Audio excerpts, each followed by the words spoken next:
Wort gemeldet hat sich Frau Biljana Borzan. Zahvaljujem, gospodine predsjedavajući.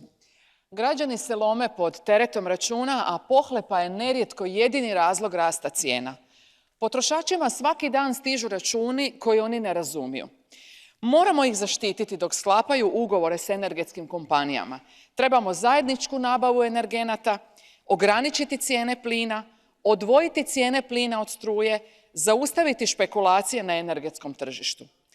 Odgovor na krizu je solidarnost, ali to ne znači da građani trebaju po tko zna koji put sami snositi teret. Vrijeme je da uzmemo onima koji imaju i da damo onima koji nemaju. Nekima je kriza bogom dana. Digitalni divovi, premda ostvaruju goleme profite, otpuštaju radnike. Farmaceutske tvrtke su prodajom cjepiva postale bogatije od država koje su javnim novcem financirale ta cjepiva. Višak dobiti energetskih kompanija u ovoj godini bit će 200 milijardi eura. To je ratno profiterstvo. Mi socijalisti u krizi ne predlažemo samo ideje, već dajemo i rješenja.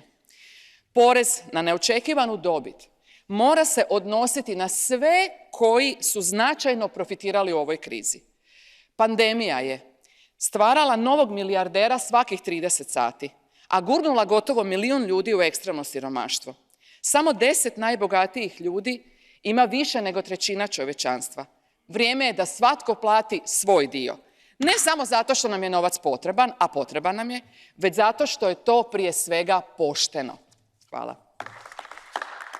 Danke. Am Wort ist